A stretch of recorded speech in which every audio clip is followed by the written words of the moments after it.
नमस्कार साथियों, मैं यश के साथ स्वागत करता हूं आपके अपने YouTube चैनल प्रथम प्रयास क्लासेस में। आज जो प्रश्नमाला बनाई गई है बहुत ही परिश्रम के साथ बनाई गई है और मैं चाह रहा था कि एक ऐसी प्रश्नमाला बनाई जाए जिसमें कि अब तक जितने प्रश्न पूछे गए हैं जो पैटर्न है थोड़ा हट करके और कुछ अच्छे प्रश्न डाले जाएं, क्योंकि परीक्षा आप लोगों की जो है थोड़ा देर में होने वाली है, लेकिन यूजीसी नेट की परीक्षा नज़दीक है। तो शुरू करते हैं बिना विलंब किए हुए, जैसा कि हम लोग अपनी क्लास में करते आए हैं। आज की प्रश्नमाला और यह हमारी 25वीं कड़ी है प्रश्नमाला की, और एक प्रेरक जो है पंक्तियों के साथ, जो भी बाधाएं आई उन सबसे ही लड़ा हिमालय, इसीलिए तो दुनिया भर में हुआ सभी से बड़ा हिमालय। सोहनलाल द्विवेदी की जो है यह पंक्तियां हैं, और विश्वास मानिए आपके जीवन में कितनी भी बाधाएं आए, आपको अपने लक्ष्य से कभी भी भटकना नहीं है, आपको अडिग बने रहना है। बाधाएं जो है आती रहेंगी और जाती रहेंगी, उनका काम ही है। कभी भी जीवन में कुछ भी स्थिर नहीं रहता है, कुछ दिन आपके साथ सुख रहता है और कुछ दुख के दिन बने रहते हैं। ऐसे भी बाधाएं आती हैं और उसका समाधान भी निकलता है, और विश्वास मानिए आपका सिलेक्शन हो जाएगा, आपका चयन हो जाएगा। आप हमारे साथ बिल्कुल बने रहिए, आपकी लगभग सभी बाधाएं समाप्त हो जाएंगी। चलिए आज के दिन का पहला प्रश्न देखते हैं कि पहला प्रश्न हम लोगों का क्या हो सकता है। किसी सोच में हो विभोर सांसें कुछ ठंडी खींची, फिर झट गुल कर दिया दिया को दोनों आंखें मीची। इसमें जो है आपसे अलंकार पूछा जा रहा है कि कौन सा अलंकार है, यमक अलंकार, उपमा, श्लेष या फिर रूपक। अब इसमें आपसे अलंकार पूछा जा रहा है कि इन पंक्तियों में कौन सा अलंकार है, तो जल्दी से आप लोग अपने उत्तर देंगे सोच विचार करके। यमक हो सकता है, उपमा, श्लेष या फिर रूपक। तो ध्यान दीजिए, इसका सही उत्तर होगा यमक अलंकार। क्या होगा? यमक अलंकार। कैसे होगा देखते हैं। जहां पर कि एक शब्द दो बार आए, यानी दो बार, दो से अधिक बार भी आ सकता है, एक से अधिक बार आएगा वहां पे, और हर बार उसका जो है अलग अलग अर्थ होगा, तो वहां पे कौन सा अलंकार होगा? तो वहां पे यमक अलंकार होता है। फिर झट गुल कर दिया, यानी कि एक दिया का अर्थ होता है क्रिया, बंद कर देना, दीपक, और दूसरे दिया का अर्थ होता है दीपक। क्या होगा? दीपक। और इसका अर्थ होता है यह क्रिया है। क्या है? क्रिया है। तो किसी सोच में हो विभोर सांसें कुछ ठंडी खींची, यानी रात का समय है, किसी सोच में पड़े पड़े कुछ ठंडी सांसें खींच करके, और फिर झट गुल कर दिया, जल्दी से जो है दीपक बुझा दिया गया और दोनों आंखें बंद कर ली गई। यही जो है इसकी, इस लाइन की जो है वो है अर्थ था। ठीक है, तो यहाँ पे कौन सा अलंकार है? उपमा अलंकार। सम्राट अशोक नाटक के लिए दया प्रकाश सिन्हा को 2021 का कौन सा पुरस्कार प्रदान किया गया? हमारे एक साथी ने पूछा था कि सर नाटक जो पुरस्कार प्रदान किए गए हैं उस पर कोई आप अच्छा सा वीडियो बनाइए। देखिए आपके लिए बड़ा अच्छा सा मैंने प्रश्न बनाया हुआ है कि सम्राट अशोक नाटक के लिए दया प्रकाश सिन्हा को 2021 का कौन सा पुरस्कार, यानी सम्राट अशोक नाटक किसने लिखा? तो दया प्रकाश सिन्हा ने लिखा। कौन सा पुरस्कार मिला? जल्दी से आप लोग इसका उत्तर दीजिए, फिर मैं आगे कुछ और महत्वपूर्ण जानकारी आपको देता हूं। तो इसका सही उत्तर होगा साहित्य अकादमी पुरस्कार। कौन सा पुरस्कार? साहित्य अकादमी पुरस्कार। किसे प्रदान किया गया? दया प्रकाश सिन्हा का। ये जितने भी यहाँ पे पुरस्कार अब मैं बताने जा रहा हूं वो सब 2021 के पुरस्कार होंगे। क्या होंगे? 2021 का। देखते हैं ज्ञानपीठ पुरस्कार किसे मिला। दामोदर मौजो। दामोदर मौजो जो है ये कोंकणी के लेखक है। किसके लेखक है? कोंकणी। इनको जो है ज्ञानपीठ पुरस्कार मिला है। क्या मिला है? ज्ञानपीठ पुरस्कार। अब देखते हैं सरस्वती सम्मान किसे मिला। सरस्वती सम्मान मिला है रामदरस मिश्र को। रामदरस मिश्र को मिला है। और किसके लिए मिला है? इनका एक काव्य संग्रह है, मैं तो यहां हूं। क्या है यह? काव्य संग्रह है। ठीक है, ये आप ध्यान रखिएगा। अब एक और सम्मान बचा हुआ है, व्यास सम्मान। चलिए इसको भी धीरे से हम लोग यहां ले आते हैं, फिर अपनी समस्या का समाधान करते हैं। तो व्यास सम्मान मिला है असगर वजाहत को मिला है। असगर वजाहत को मिला है। और किस रचना के लिए मिला है? इनका एक नाटक है, महाबली नाटक है। क्या नाटक है? महाबली।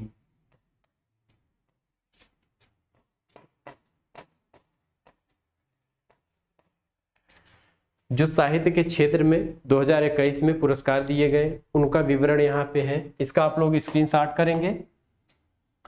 और ये बड़ा ही इंपॉर्टेंट है आप लोगों के लिए, इसलिए कि प्रश्न को किसी भी तरीके से घुमाया जा सकता है कि महाबली नाटक के लिए असगर वजाहत को कौन सा पुरस्कार मिला, या फिर महाबली नाटक किसका है, या आपसे पूछा जा सकता है कि 2021 का व्यास सम्मान किसे मिला, 2021 का सरस्वती का सम्मान किसे मिला। मैं तो यहां हूं रचना के लिए सरस्वती सम्मान किसे प्रदान किया गया। यानी प्रश्न को किसी भी प्रकार घुमाया जा सकता है।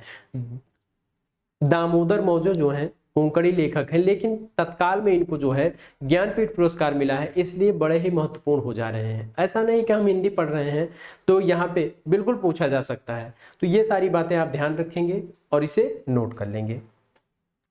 निम्नलिखित में से कौन सा शब्द तालाब का पर्यायवाची है? तालाब का पर्यायवाची आपसे पूछा जा रहा है कि कौन सा तालाब का पर्यायवाची है। सुरतरु, सरोवरो, सर या पारावार। इसका सही उत्तर आप लोग देंगे तो इसका सही उत्तर होगा सर। क्या होगा? सर। सुरतर का मतलब होता है, क्या होता है? कल्प वृक्ष। किसका पर्यायवाची है? कल्प वृक्ष। कल्प वृक्ष। सरोरु का मतलब क्या होता है? कमल होता है। सरोरु का मतलब होता है कमल। और पारावार का मतलब होता है समुद्र। क्या होता है? समुद्र को जो है पारावार कहते हैं। अब हम लोग तालाब के कुछ और पर्यायवाची देख लेते हैं। तालाब के कुछ अन्य जो है पर्यायवाची जो महत्वपूर्ण हो सकते हैं हम लोगों के लिए एग्जाम में, उसे हम देखते हैं। पुष्कर, सरोवर, पुष्कर होगा, सरोवर होगा, सरसी,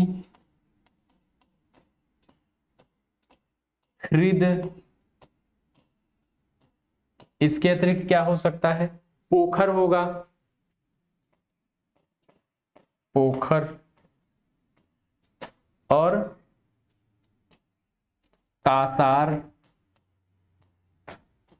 जलाशय। ये सब जो है बड़ा ही महत्वपूर्ण जो है पर्यायवाची शब्द है तालाब, और उसके ये सब जो है महत्वपूर्ण पर्यायवाची होंगे और इसे आप बिल्कुल ध्यान रखेंगे। सर यहाँ लिखा हुआ है, फिर भी मैं लिख दे रहा हूं, इसे आप लोग नोट कर लेंगे। आगे बढ़ते हैं हम लोग, देखते हैं कि अगला प्रश्न क्या है। इधर उधर की बातें किस लेखक का संस्मरण है? इधर उधर की बातें किस लेखक का संस्मरण है, हमें यही बताना है। रामकुमार खेमका, विद्यानिवास मिश्र, ज्ञानचंद्र जैन। रामकुमार खेमका, विद्यानिवास मिश्र, ज्ञानचंद्र जैन, मनोहर श्याम जोशी। इसमें सही उत्तर क्या होगा आप लोग जल्दी से बताइए। इसका सही उत्तर होगा राम कुमार खेमका। क्या होगा? राम कुमार खेमका इसका सही उत्तर होगा। देखते हैं विद्यानिवास मिश्र का क्या है। तो विद्यानिवास मिश्र का संस्मरण है चिड़िया रैन बसेरा। क्या है? चिड़िया रैन बसेरा। ठीक है। अब मनोहर श्याम जोशी का भी हम लोग देख लेते हैं। बातों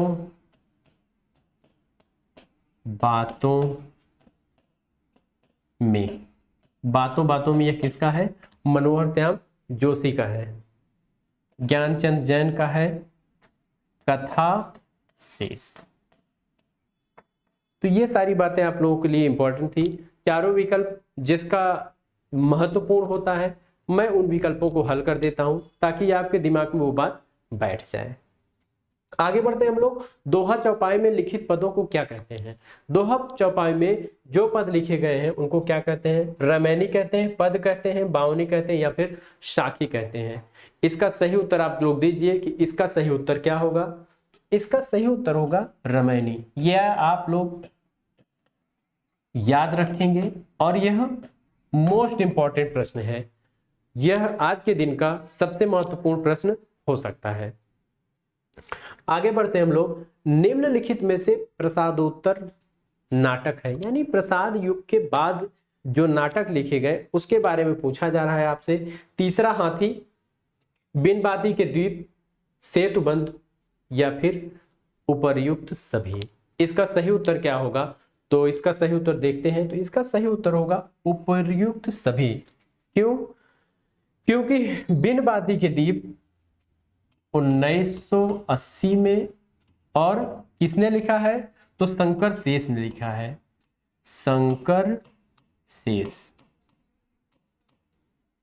अब अन्य नाटकों को भी देखते हैं। तीसरा हाथी, तो तीसरा हाथी कब लिखा गया? 1975 में लिखा गया, 1975।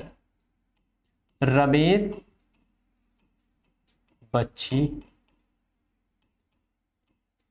और सेतुबंध कब लिखा गया? इसको भी देख लेते हैं।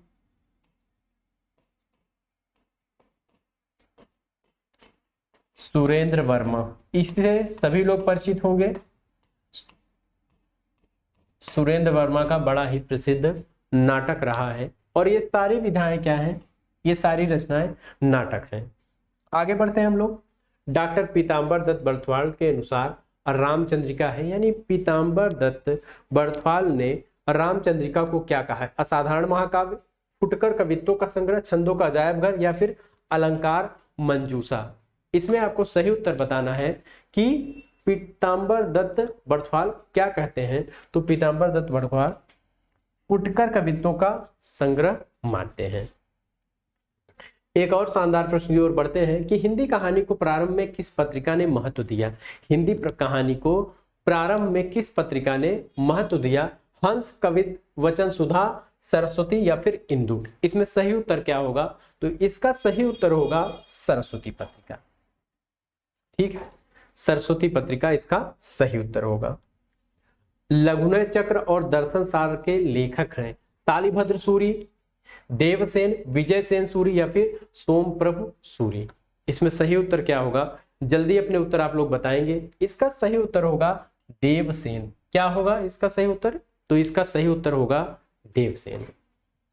आगे बढ़ते हैं हम लोग। राजस्थानी भाषा और साहित्य पुस्तक के लेखक हैं। राजस्थानी भाषा और साहित्य पुस्तक किसने लिखी थी? मुनिजिन विजय, मोतीलाल मेनारिया, टीकम सिंह तोमर या फिर पंडित गौरी शंकर हीरा शंकर ओझा।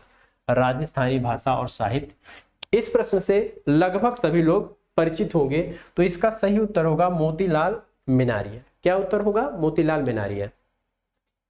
आगे बढ़ते हैं हम लोग। गुणवाचक विशेषण के कितने भेद हैं? गुणवाचक विशेषण के कितने भेद हैं? एक महत्वपूर्ण प्रश्न है। 4, 5, 6 या फिर 7। 4, 5, 6 या फिर 7। तो इसका सही उत्तर है कि गुणवाचक विशेषण के 7 भेद होते हैं। देख लेते हैं हम लोग। काल,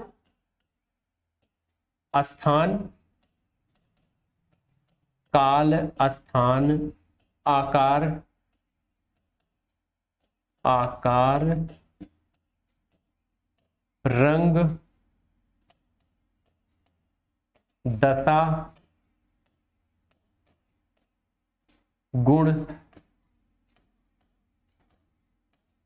रंग, दशा, गुण और क्या होगा? दिशा, यानी द्रष्टव्य। तो ये जो है किसके?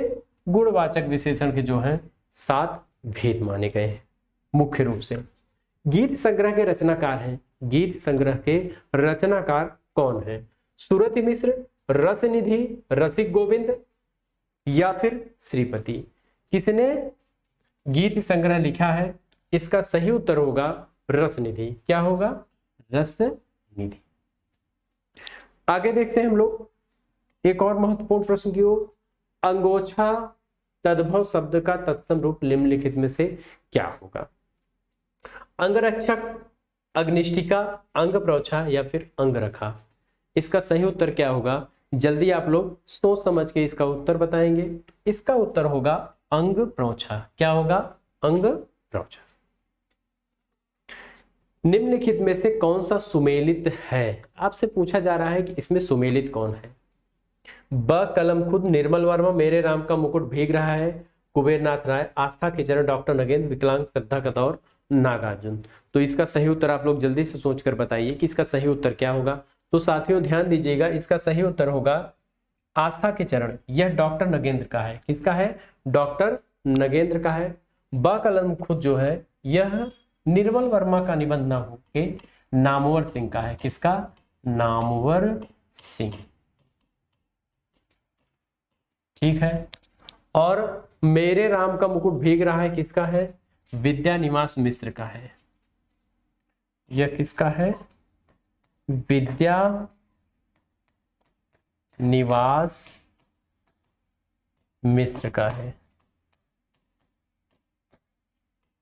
विकलांग, श्रद्धा का दौर, नागार्जुन का ना होकर के किसका है?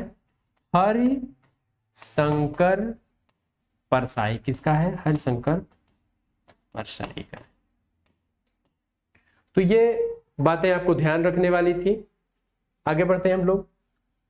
चार डग हमने भरे तो क्या किया, है पड़ा मैदान कोसों का अभी। चार डग हमने भरे तो क्या किया, है पड़ा मैदान कोसों का अभी। उपर्युक्त पंक्तियां हैं, एक ओज प्रदान करने वाली पंक्तियां, आगे बढ़ने वाली यानी आगे बढ़ने के लिए प्रेरित करने वाली ये पंक्तियां हैं।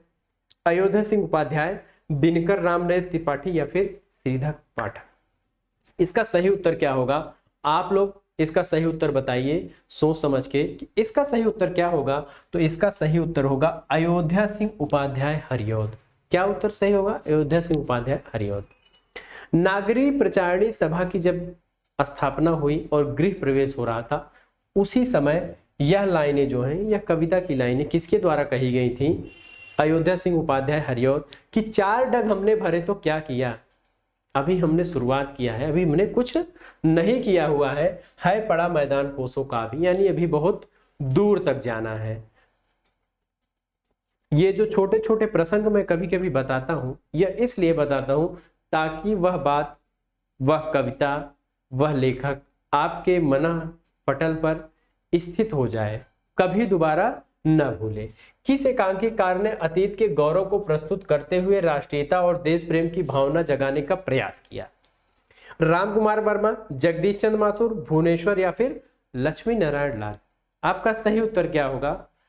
जल्दी से आप लोग सोच कर बताइए कि आपका सही उत्तर क्या हो सकता है। तो अतीत का गौरव और राष्ट्रीयता और देश प्रेम की भावना जगाने का प्रयास राम कुमार वर्मा ने किया। किसने किया? राम कुमार वर्मा ने किया।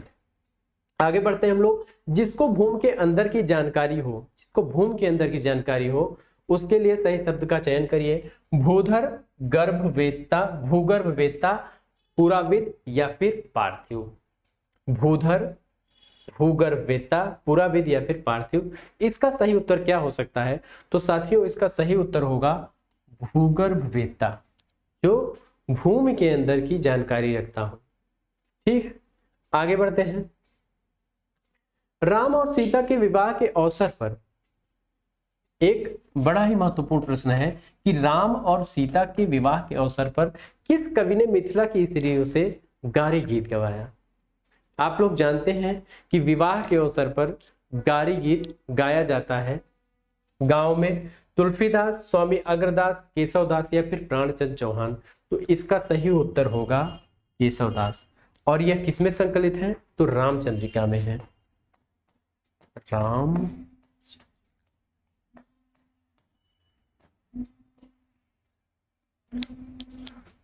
तो इस बात का आप लोग बिल्कुल ध्यान रखेंगे। इसका सही उत्तर क्या होगा? केशवदास। आगे बढ़ते हैं हम लोग।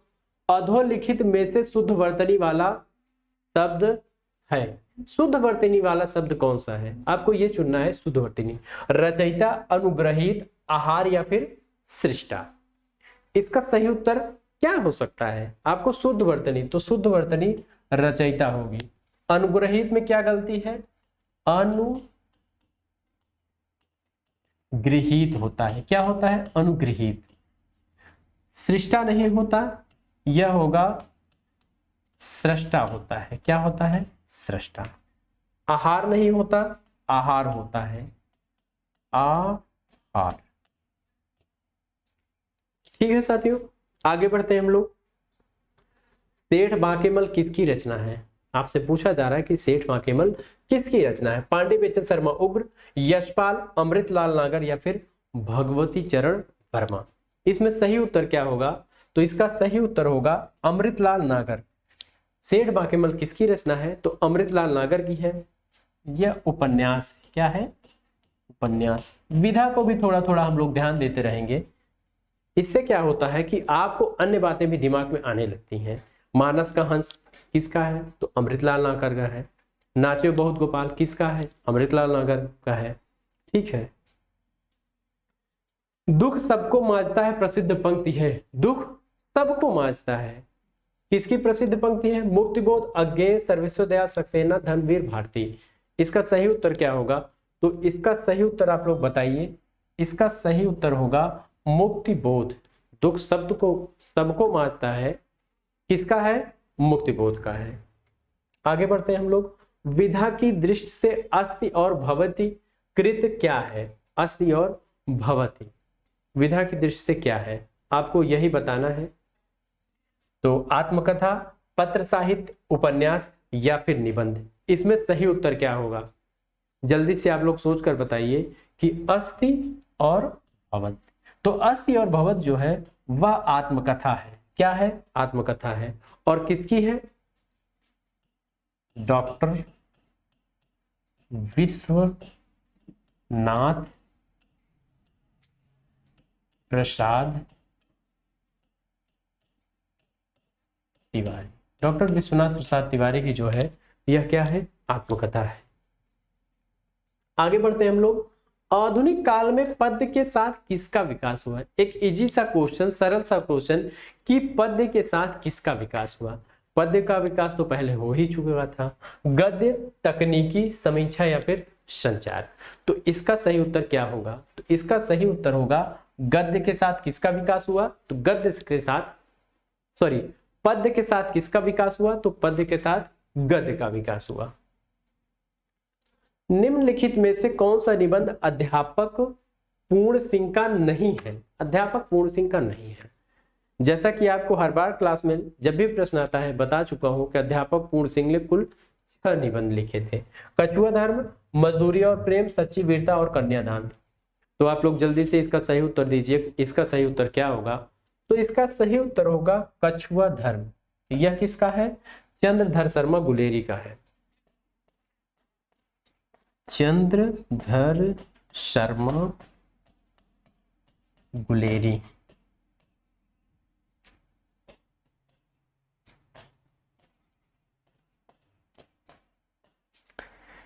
सच्ची वीरता, मजदूरी और प्रेम, कन्यादान, ये तीनों जो है अध्यापक पूर्ण सिंह के निबंध हैं। तृतीयमिदं व्याप्रियते शक्तिर व्यतिर्भ्यासः। यह कथन किस आचार्य का है? यह कथन भामा का है, रुद्रत का है, मम्मट का है या फिर जयदेव का है? इनमें से आपका सही उत्तर क्या हो सकता है? तो जल्दी से आप लोग सोचकर बताएंगे कि इसका सही उत्तर क्या होगा। इसका सही उत्तर होगा रुद्रट।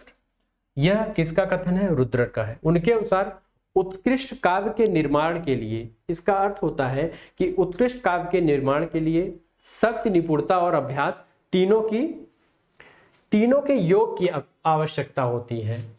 उत्कृष्ट काव्य के निर्माण के लिए शक्ति, निपुणता और अभ्यास। ध्यान रखेंगे, शक्ति, निपुणता और अभ्यास तीनों के योग की आवश्यकता होगी। ठीक है, तो इसका यही अर्थ था और यह लाइन रुद्रट की थी।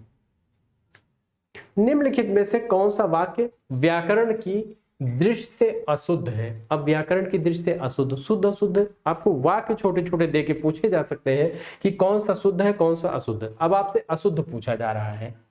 वह दंड देने के योग्य है।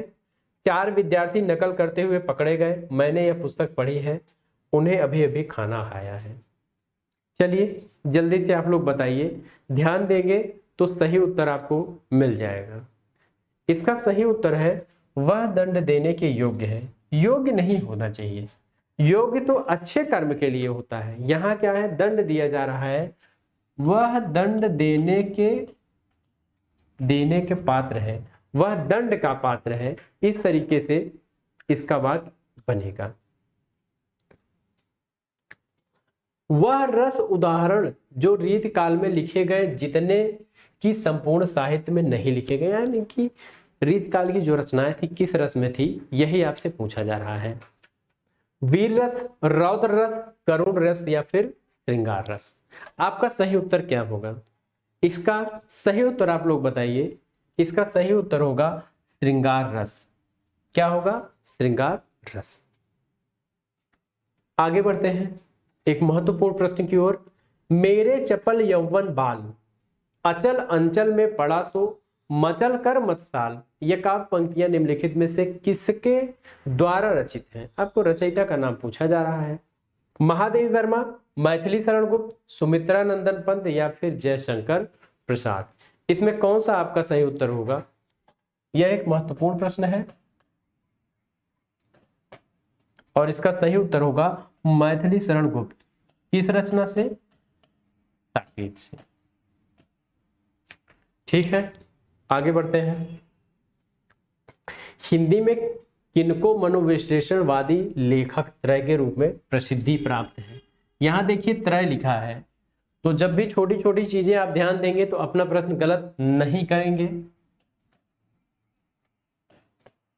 लेखक त्रय के रूप में किसे जाना जाता है? मनोविश्लेषणवादी। जैनेन्द्र, इलाचंद जोशी, अज्ञेय। इलाचंद जोशी, अज्ञेय या फिर देवराज। जैनेन्द्र, अज्ञेय, देवराज। जैनेन्द्र, इलाचंद जोशी और देवराज। एक बात तो आप लोग ध्यान दीजिए कि जितने भी लेखक यहाँ पे दिए गए हैं सब मनोविश्लेषणवादी हैं।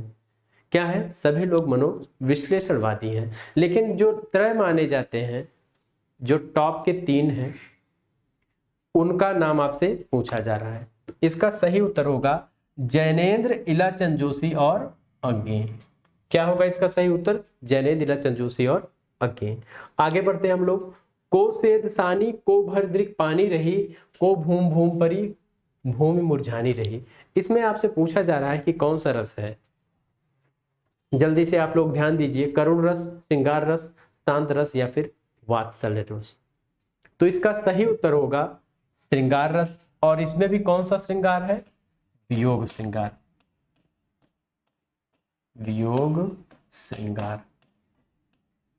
इसमें आप देख रहे हैं कि किस प्रकार से वियोग की दशा दिखाई जा रही है कि को घूम घूम परिभूम, यानी मुरझा करके जमीन पर गिर जा रही हैं और किसी किसी के नेत्रों में, दृघ नेत्रों में पानी भरा हुआ है।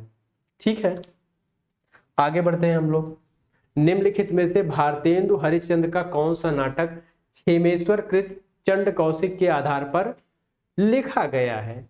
सत्य हरिश्चंद्र, वैदिकी, हिंसा हिंसा न भवत, विसस्य विश्वौषधम या फिर श्री चंद्रावली। इसका सही उत्तर आप लोग बताएंगे कि इसका सही उत्तर क्या हो सकता है। तो ध्यान रहे साथियों, इसका सही उत्तर होगा सत्य हरिश्चंद्र। क्या होगा इसका सही उत्तर? तो इसका सही उत्तर होगा सत्य हरिश्चंद्र। आगे बढ़ते हैं हम लोग एक और महत्वपूर्ण प्रश्न की ओर। संगठन का विलोम है। संगठन, आपसे संगठन का विलोम पूछा जा रहा है। संश्लेषण, विघटन या संगठन या फिर स्वार्थ। इसमें आपको सही उत्तर यानी सही विलोम का चयन करना है। तो इसका सही विलोम होगा विघटन। क्या होगा इसका सही विलोम? विघटन। आगे बढ़ते हैं हम लोग। आपसे पूछा जा रहा है कि दादू दयाल का जन्म कहाँ हुआ था? दादू दयाल का जन्म कहाँ पर हुआ था? यही आपका प्रश्न है। अहमदाबाद, बीकानेर, मारवाड़ या फिर जयपुर। अहमदाबाद, बीकानेर, मारवाड़ या फिर जयपुर। जल्दी से आप लोग अपने उत्तर बताइए, तब तक मैं थोड़ा सा चाय पी लेता हूं।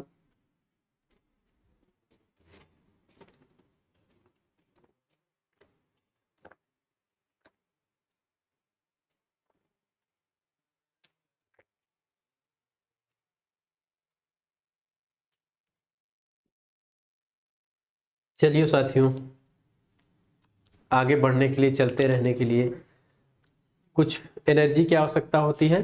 तो दादू दयाल का जन्म कहाँ हुआ था? अब तक आप लोग अपने उत्तर दे चुके होंगे, तो सही उत्तर होगा अहमदाबाद। क्या उत्तर होगा? अहमदाबाद। हिंदी शब्दकोश में छ का क्रम किस वर्ण के बाद आता है? वर्णमाला के क्रम से संबंधित अब आप लोगों को एक वीडियो बनाया जाएगा जिसमें आपको दिखाया जाएगा कैसे अक्षरों का क्रम बनता है। उसे संबंधित एक प्रश्न है, देखते हैं। क छ त्र या फिर ज्ञ, क छ त्र फिर यज्ञ, इसका सही उत्तर क्या होगा? तो इसका सही उत्तर होगा क। ध्यान रहे, जो छ है यह कैसे बनता है? क और श से मिलकर क्या बना हुआ है? छ बना हुआ है। इसे आप लोग ध्यान से देखेंगे। यही कारण है कि क के बाद क्या आना चाहिए? छ आना चाहिए। पद्मावत में रतन सेन किसका प्रतीक है? पद्मावत में रतन सेन किसका प्रतीक है? यही आपको बताना है। मन का प्रतीक है या फिर बुद्धि का, अहंकार का या फिर हृदय का? तो इसका सही उत्तर होगा रतन सेन जो है मन का प्रतीक है। आगे बढ़ते हैं हम लोग। व्यवहारिक रूप से आपकी बात ठीक हो सकती है, सही आपको करना है। यहां पे कुछ गलतियां हैं, तो व्यवहारिक की जगह क्या होना चाहिए? व्यावहारिक रूप से आपकी बात ठीक हो सकती है। ठीक है साथियों, निम्नलिखित में से कौन सा सुमेलित नहीं है? कौन सा सुमेलित नहीं है आपको बताना है। परिमल निराला, दीपशिखा महादेवी, पल्लव पंत, प्रेम पथिक, श्रीधर पाठक। इसमें सही उत्तर क्या होगा? तो इसका सही उत्तर होगा परिमल निराला, बिल्कुल निराला की रचना है। दीपशिखा महादेवी की रचना है, पल्लव पंत की रचना है। प्रेम पथिक जो है श्रीधर पाठक का नहीं है, बल्कि किसका है? सात का है। ठीक है साथियों, आगे बढ़ते हैं हम लोग। अष्टछाप के कवियों में पिता पुत्र कौन थे? पिता पुत्र अष्टछाप के कवियों में कौन थे? छीत स्वामी, गोविंद स्वामी, कुंभन दास, चतुर्भुज दास, सूरदास, नंददास या फिर परमानंद दास और कृष्णदास। इसमें पिता पुत्र का संबंध आपसे पूछा जा रहा है, तो इसका सही उत्तर होगा कुंभन दास और चतुर्भुज दास जो है, इनमें कौन सा संबंध था? पिता और पुत्र का। कुंभन दास जो है चतुर्भुज दास के पिता थे। सज्जन की बुराई से अपना ही अपमान होता है, इस भाव की अभिव्यक्ति के लिए लोकोक्ति है। सज्जन की बुराई से अपना अपमान होता है, इस भाव के लिए लोकोक्ति है। आपको ये चार विकल्प दिए गए हैं और आपको सही विकल्प चुनना है। कंगाली में आटा गीला, छोटा मुंह बड़ी बात, चलती का नाम गाड़ी, चांद पर, चांद का थूका मुंह पर गिरा। तो इसका सही उत्तर होगा चांद का थूका मुंह पर गिरा। ठीक है, आगे बढ़ते हैं। हजारी प्रसाद द्विवेदी के किस उपन्यास में औपनिषदिक कथा का आधार लिया गया है? बाणभट्ट की आत्मकथा, पुनर्नवा, चारुचंद्र लेख या फिर अनामदास का पोथा? इसका सही उत्तर आपको बताना है। सभी लोग इससे परिचित हैं, तो इसका सही उत्तर क्या होगा? इसका सही उत्तर होगा अनामदास का पोथा। चलिए एक और महत्वपूर्ण प्रश्न हम लोग देखते हैं। हिंदी हिंदू हिंदुस्तान, हिंदी हिंदू हिंदुस्तान का नारा किसने दिया?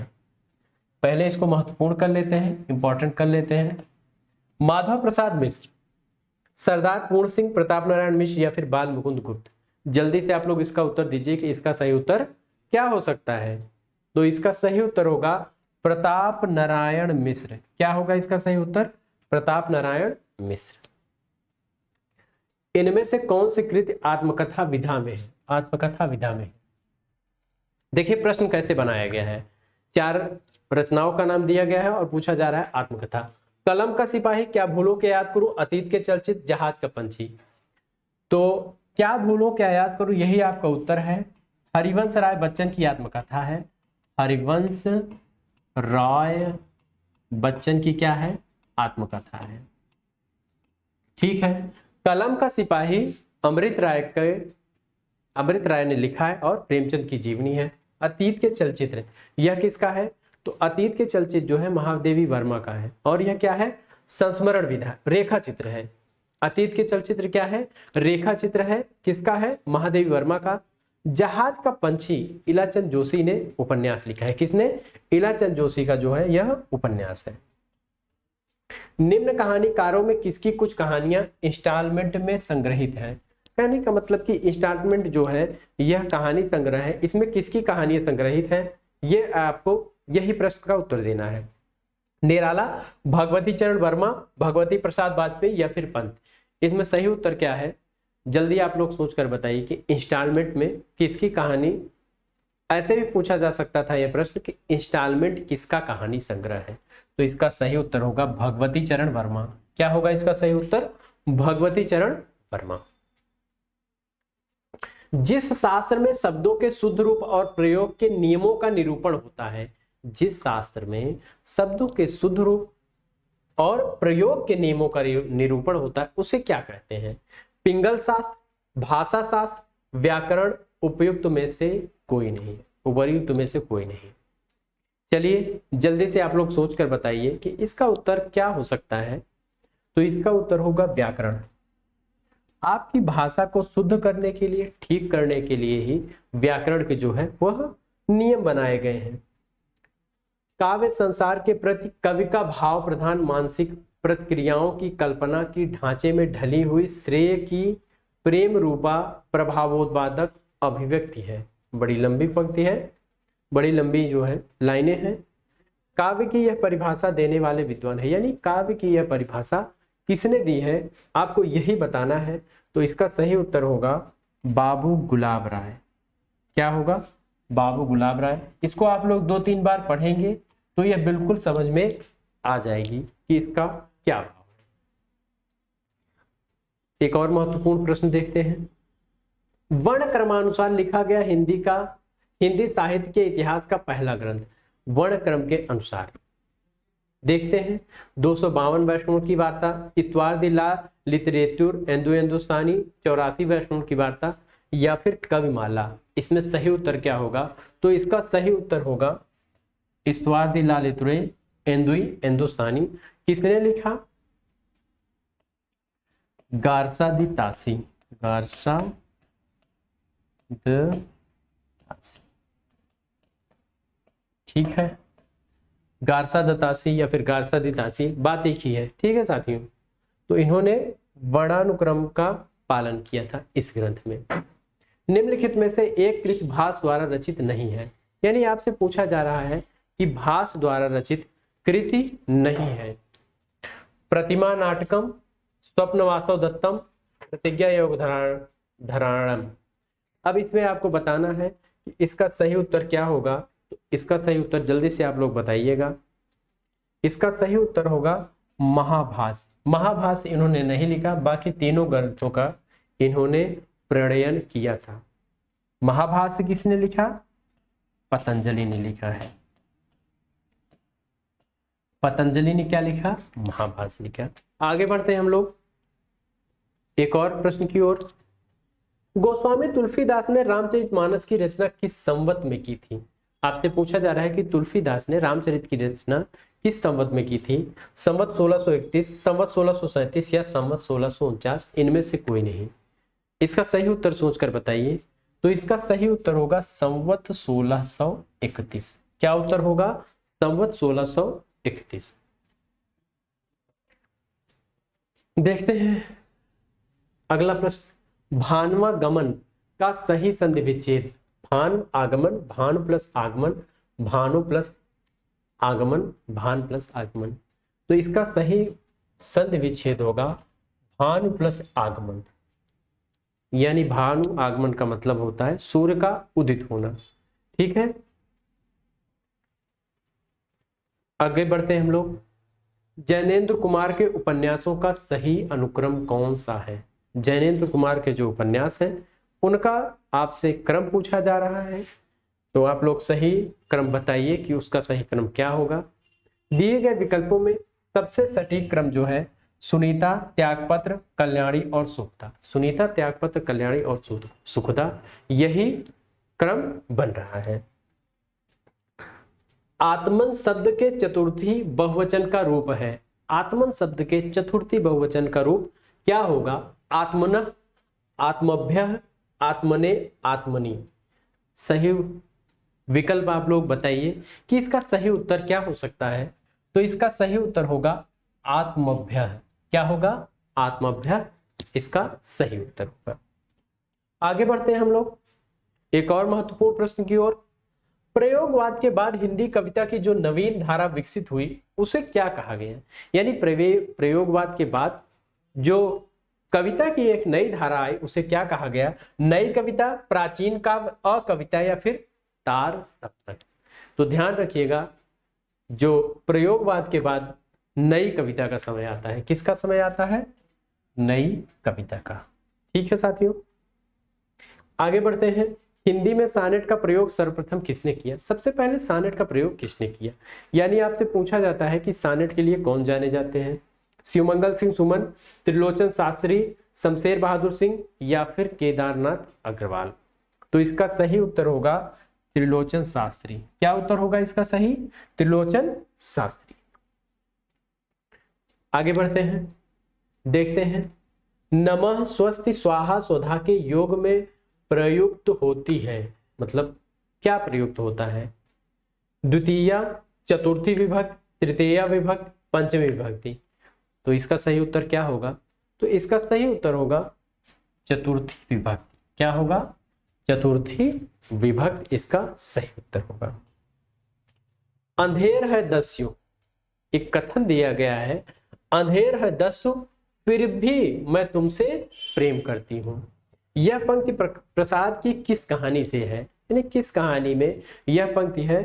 तो यह पंक्ति जो है किससे है? आकाशदीप से है।